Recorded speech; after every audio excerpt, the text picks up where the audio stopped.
பிதா ஒரு கடத்தல் கதை, ஒரு கலகலப்பான கடத்தல் கதை. ஃபர்ஸ்ட் ஹாஃப்லாம் ரொம்ப சுவாரஸ்யமா, ரொம்ப ஒரு காமெடியா இருந்துச்சு. அதுவும் நம்ம சாம்ஸ் ஃபர்ஸ்ட் ஹாஃப்ப தூக்கி நிறுத்திட்டாரு அவரு. நான் சின்ன வயசுல வந்து எனக்கு பிடிச்ச காமெடி நடிகர்னா சுழிராஜன்.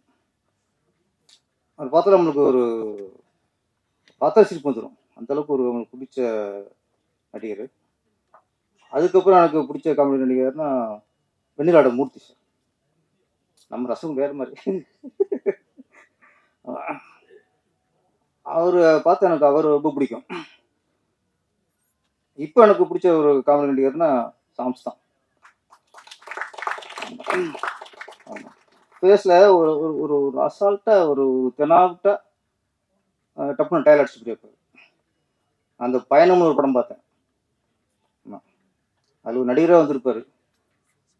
அந்த நடிகர் உள்ள கெத்து எல்லாத்தையும் காட்டியிருப்பாரு. அதுலேருந்து ஒரு ரசிகர் ஆயிட்டேன். இந்த படம் ஃபர்ஸ்ட் ஆஃப் ஃபுல்லா அவங்களால பயங்கர ரசிச்சேன்.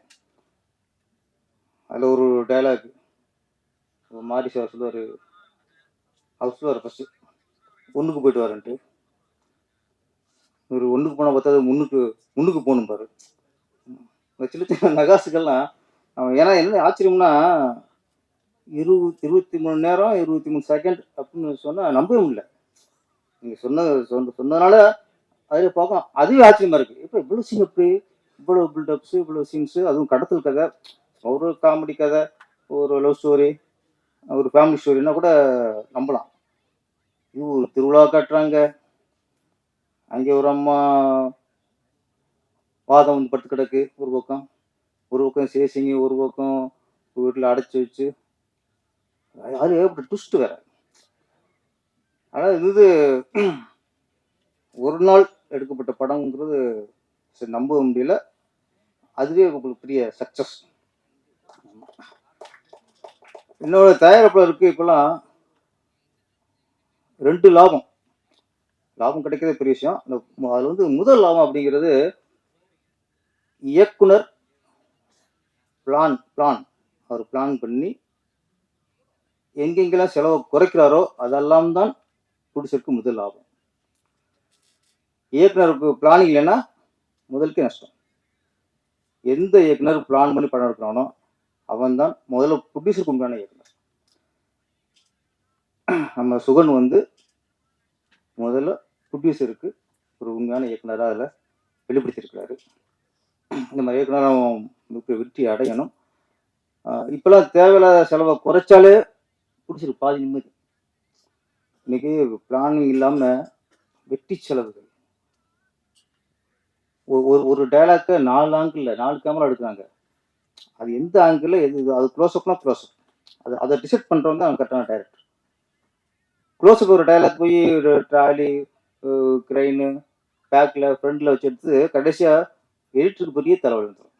இப்போ உண்மையிலே இப்பெல்லாம் ரொம்ப கஷ்டப்படுற யார் தெரியுமா? ஒன்று ப்ரொடியூசர், அடுத்து எடிட்டர். ஒரு டைலாக்க 10 ஆங்கிள் எடுத்து அவன் இதைத்தான் அந்த எடிட்டர் செலக்ட் பண்ணுவாங்க. இன்னைக்கு உண்மையிலே எடிட்டர்லாம் ரொம்ப சம்பளம் அவங்க அதிகம் கொடுக்கணும் சார். எடிட்டர் தான் அவங்க ரொம்ப கஷ்டப்படுறாங்க. அப்பெல்லாம் அப்பல சீன் நம்பர் 12 ஷார்ட் 1 4 5 8 மாற்றி போய் கொடுப்போம். அதை கொண்டு போட்டா போதும். அதை ஆர்டர் பண்ணாலே சீன் வந்துடும் எடிட்டருக்கு. இப்பெல்லாம் அதெல்லாம் பண்ணவே முடியாது. அள்ளி கொட்டணும், அவன் பொறுக்கணும் போவான். பொறுக்கு அப்புறம் நான் அந்த அது அது இங்கே வைக்கலாம், இது இங்கே வச்சுக்கலாம், இதை வச்சுட்டுனா டேரக்டர் சண்டைகள் இதெல்லாம் இருக்கு. அது என்னன்னா இப்படி ஒரு சூழ்நிலையில ஒரு நாள்ல இவ்வளவு பிளான் பண்ணி கரெக்டா நடிச்சிருக்காரு. முதல்ல அவருக்கு சுகனுக்கு வாழ்த்துக்கள். அடுத்து இதில் நடிச்ச எல்லா நடிகர்களும் யாருமே சோழப்படல. கடைசியா அந்த அம்மா ரெகனா பின்னிட்டாங்க. அப்படியே குடும்ப குத்துலகம் வந்தாங்க, அப்புறம் குத்திட்டாங்க. குத்து விளக்கா வந்து ஒரு குத்துற விளக்கு ஆகிட்டாங்க, குத்துற விளக்கு ஆகிட்டாங்க. எதிர்பார்க்கவே இல்லை அது. அதான் கிளைமேக்ஸ் ட்விஸ்ட். ரொம்ப நல்லா நடிச்சிருந்தீங்க. அவங்க பேசும்போது ஒரு நல்லா ஒரு செஞ்சுனாங்க. நான் வந்து இஸ்லாமிய பெண் இருந்தாலும் சிவனை கும்பிடுவேன். நாங்கள் இது சிறப்பு இல்லை. இன்னொரு மிகப்பெரிய சிறப்பு சொன்னாங்க. சாமி கும்பிட்டதை விட கேமராவை கும்பிட்டதுன்னு அதிகம்னாங்க. நமக்கு எந்த மதமாக இருக்கலாம், எந்த சாமியும் கும்பிடலாம். ஆனால் செய்யும் தொழில் தான் தெய்வம். அதனால் நீங்கள் அந்த தொழிலை தெய்வம் நினைக்கிறீங்கள, இன்னும் பெருசாக நினைக்க முன்னுக்கு வந்துடுவீங்க. நல்லா நடிச்சிருக்கீங்க. உண்மையிலேயே அவ்வளோ சாப்பிட்றது டக்குன்னு அந்த டெரர் ஃபேஸ் மாறிச்சு பாருங்க. நாங்களும் மிரண்டோம். என்னடா இவ்வளோ ஒரு டெரர் ஆட்டு. நான் உண்மையிலேயே அந்த புருஷன்காரன் என் பொண்டாட்டி அப்படிங்க ஒன்று நம்புது அப்படிங்கும்போது வேற மாதிரி ஓகே. அப்படி இந்த காலத்து இப்போ ஒரு பொண்டாட்டி இருக்குமான்னு நினச்சிட்டு இருக்கேன். அதுக்கு நினச்சிடாதீங்க. நாங்களாம் இப்படித்தான் இருப்போம்ட்டு அந்த அந்த உங்கள் கேரக்டர் சரி, டேரக்டர் சூப்பர். அது சொல்லி பண்ணோம். இப்பெல்லாம் எல்லாம் கதை தெரியும். முன்ன மாதிரி இல்லை. இப்பெல்லாம் ஒரு ஷோ தாங்க. அதுக்கப்புறம் கதை தெரிஞ்சு தான் ஆடியன்ஸ் படம் பார்க்கலாம். நம்ம புதுசாக ட்விஸ்ட்டு மக்களுக்கு தெரிஞ்சிடக்கூடாது, இந்த சீன் தெரிஞ்சிடக்கூடாது. அதெல்லாம் நம்ம அப்படி அப்படி நினச்சோம்னா அந்த டேரக்டில் முட்டாள். எவ்வளோ ஒரு படம் பெரிய 200 கோடிக்கு எடுக்க படமும் ஒரு ஷோ தான். அதுக்கப்புறம் அவனுக்கு கதை தெரிஞ்சு தான் பார்ப்பான். கதை தெரிஞ்சே படம் பார்க்கும்போது அந்த படம் இன்ட்ரெஸ்டிங்காக இருந்தால் தான் அது சிறந்த திரைக்கதை உள்ள படம். இந்த படம் கதை தெரிஞ்சே பார்த்தாலும் இன்ட்ரெஸ்டிங்காக இருக்கும். அந்த அளவுக்கு பண்ணிக்காரு. ரெகனா மட்டும்ல ஒரு மாதிரி வரலாம். அங்கேயும் 2 பேரும் கவுண்டும் சிங்கிள் காம்பினேஷன் மாதிரி ஆகிப்போச்சு. உங்கள் காம்பினேஷன் எதை சொன்னாலும் சிரிக்கிற மாதிரி ஆகிப்போச்சு. அப்புறம் இந்த படத்தில் முக்கியமான கதாபாத்திரம் ஆதிஷ் பாலா.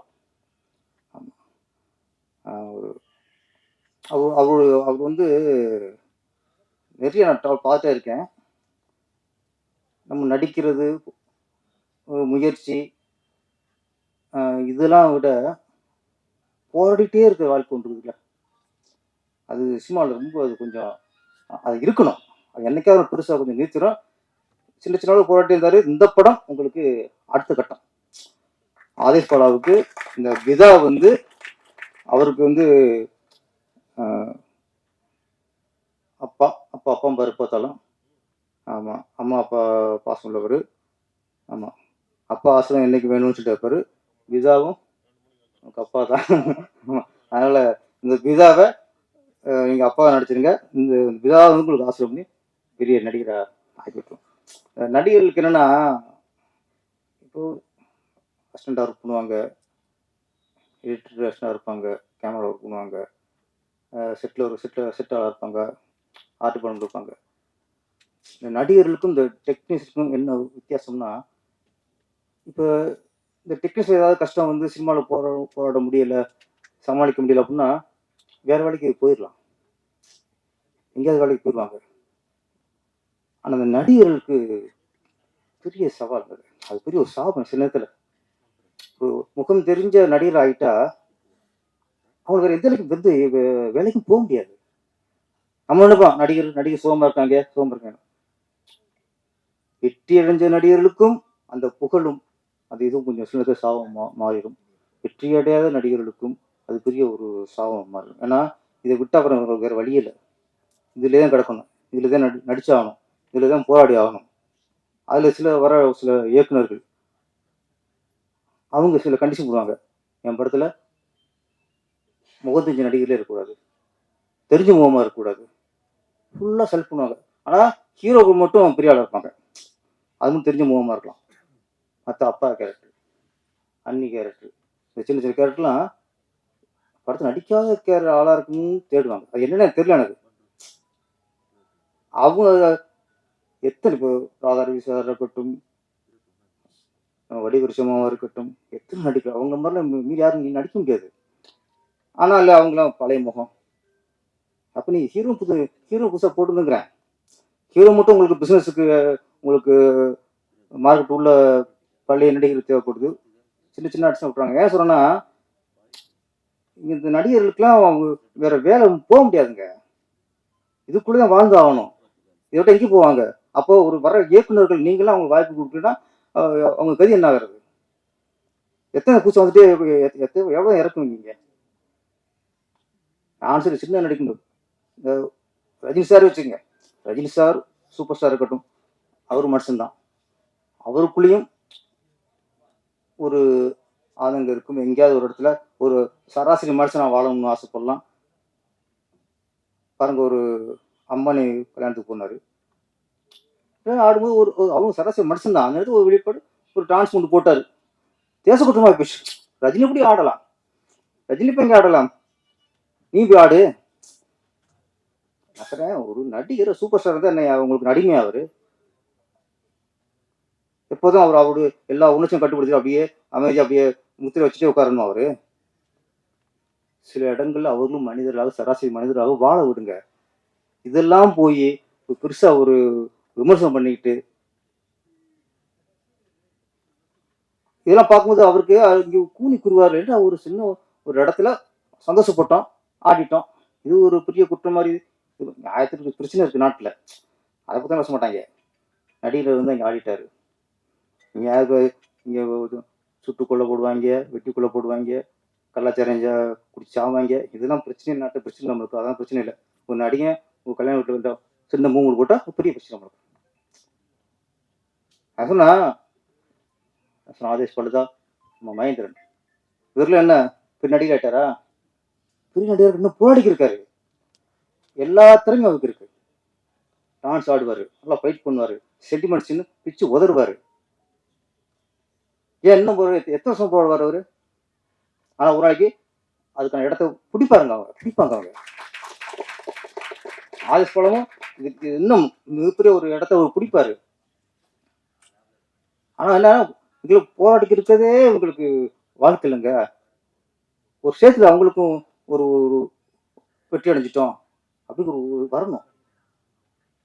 நிறைய அது பேர் எங்கேயோ போய் இந்த யூடியூப்ல என்னென்னமோ பண்றாங்க, பேசுறதெல்லாம் கெட்ட வார்த்தையும் பேசுவாங்க. அவங்களுக்கு தேடி போகுது, சினிமா அவங்களுக்கு தேடி போகுது. இங்க எத்தனை நடிக்கிறதுக்கு எத்தனை பேர் இருக்காங்க, இங்க எவ்வளவு கஷ்டப்பட்டுருக்காங்க. எத்தனை நடிகர்கள் வீட்டோட கொடுக்காம கஷ்டப்பட்டு இருக்காங்க. அவன் யாரை தேடுறான்? இயக்குநர்கள் அசிங்கமா ஆபாசமா பேசுறவங்களையும் அது மூலியமா வியூவர்ஸ் ஏத்துறவங்களையும் அம்மா தேடிட்டு இருக்காங்க. ஏற்கனவே வியூவர்ஸ் இருக்கு, அப்பெல்லாம் போடிட்டு இருக்கு. நம்ம கேபிள் சங்கர் சார் எவ்வளவு சொன்னாரு. என்ன சொல்றேன், வர புடிசர்கள் வந்து ஒரு டேரக்டர் நம்பிடுறாங்க, இந்த கதை நல்லா இருக்கு படம் பண்ணிடுவோம் வந்துடுறாங்க. தயவுசு வர புடிசர்கள் இயக்குனர் மட்டும் நம்பாதீங்க. கதை பிடிச்சிருக்கா படம் பண்ணுங்க. ஆனா அதுக்கு முன்னாடி சினிமானா என்ன, பேட்டானா என்ன, கன்வென்ஷன் என்ன, யாருக்கு என்ன சம்பளம், யூனிட்டுக்கு என்ன சம்பளம், எல்லாம் தெரியணும். பிசினஸ் என்ன ஆகும், இந்த படத்துக்கு பிசினஸ் ஆகுமா ஆகாதா, என்னென்ன பிசினஸ் எல்லாம் தெரிஞ்சுட்டா தான் அவங்க பிடிச்சிருந்து உட்கார வச்சு ஒரு ஏதாவது படத்தை கொஞ்சம் லாபம் பார்க்க முடியும். வர சின்ன பிடிச்சலாம் இந்த கேபிள்ஸ் அந்த மாதிரி ஐயோட போய் ஒரு அட்வைஸ் கேட்கலாம். ஏன்னா பிடிச்சி எத்தனையோ பேர் பிடிச்சிருக்காங்க, நிறைய ஒரு அனுபவங்களும் பிடிச்சிருக்காங்க. அவங்கள்ட்ட கொஞ்சம் கேட்டு தெரிஞ்சுக்கணும். நீங்க முதல்ல உங்களுக்கு கதையை கேளுங்க, கதை பிடிச்சா படம் பண்ணுங்க. அதுக்கப்புறம் சினிமானா என்ன, இந்த படம் டேரக்டர் இவ்வளவு பட்ஜெட் சொல்லிட்டாரு, இது சரியா வருமா, இதுக்கான ஒரு ஆலோசனை சொன்னேன். நீங்க ஆலோசனை கேட்காம படத்தை எடுத்துக்கிட்டு கடைசியா பிசினஸ் பண்ண முடியல, எந்த ஏரியா விற்கல, படம் வந்து போட்ட காசு வர்றதை விட பின்னாச்சுன்னா அதுக்கப்புறம் ரிலீஸுக்கு பணம் கொடுக்க முடியாது. நிறைய பேர் படம் 2 கோடி படம் பண்ணிடுறாங்க, ஒரு பைசா திருப்பி வர மாட்டேங்குது. அப்புறம் ரிலீஸ் பண்றதுக்கு 40 லட்சம். இதுதான் இன்னைக்கு நிலைமை. அதானே சார் கேப்ஷன் சார்? படம் பண்ணிட்டோம், அப்புறம் அது கௌரவத்துக்காக படம் முட்டமே அப்படி வச்சிருந்தா அசிங்கமா போயிருங்கிறதுக்காக கௌரவத்துக்காக திருப்பி 40 லட்சம் 50 லட்சம் செலவு பண்ணி அவங்களே எல்லா தேட்டரும் பேசி ரிலீஸ் பண்றாங்க. இதெல்லாம் போடணும்னா கொஞ்சம் ஆலோசனை கேட்கணும். நம்ம சிவராம் சாரா, சிவராஜ் சார், அவர் 3 மணிக்கான நேரம் எல்லாம் கத்துட்டு போறவர். அவருக்கு ஆலோசனை தேவையில்லை நினைக்கிறேன். என்ன 3 இடம் பண்ணியிருக்காரு, எல்லா விஷயம் நீங்க கத்துருப்பீங்க. நம்ம சுகன் சார், நீங்க வந்து பிளான் பண்ணி 23 மணி நேரம் 23 நிமிஷத்துல படம் பண்ணிருக்கீங்க. அது உங்க அதையும் தரமா பண்ணிருக்கீங்க. திரும்ப அடுத்த முயற்சிகள் இது மாதிரி நீங்க பண்ண வேணாம். ஒரு சாதனை போதும். நீங்க அதுக்கப்புறம் நீங்க ஒரு 20 நாள் 30 நாள் கூட படம் பண்ணுங்க. தேவையில்லாம ஒரு 100 நாள் 150 நாள் பண்ணாம உங்க கதைக்கு என்னமோ அது நாட்களை குறைச்சிங்க. ஏன்னா இதுவே இதை சாதனை வாழ்க்கை ஓட்டிட்டு இருக்க முடியாது. இன்னும் அடுத்த கட்டத்துக்கு போகணும், இன்னும் தரமான படங்களை கொடுக்கணும், இன்னும் நல்ல ஒரு மிகப்பெரிய வெற்றி படங்கள்லாம் கொடுக்க வேண்டியிருக்கு. அடுத்து இங்கே பிளான் பண்ணி ப்ரொடியூசருக்கு வீண் செலவு இல்லாமல் படத்தை பண்ணுங்க. இந்த படம் மிகப்பெரிய வெற்றி அடைய வேண்டும். ஏன்னா இதில் நடித்த எல்லா நடிகர்களுமே சின்ன சின்ன நடிகர்கள் தான். அதனால் நம்ம வெற்றி அடைஞ்சா சாங்ஸ் பெரிய ஒரு நாளைக்கு ஒரு 10 லட்சம் வாங்குற மாதிரி.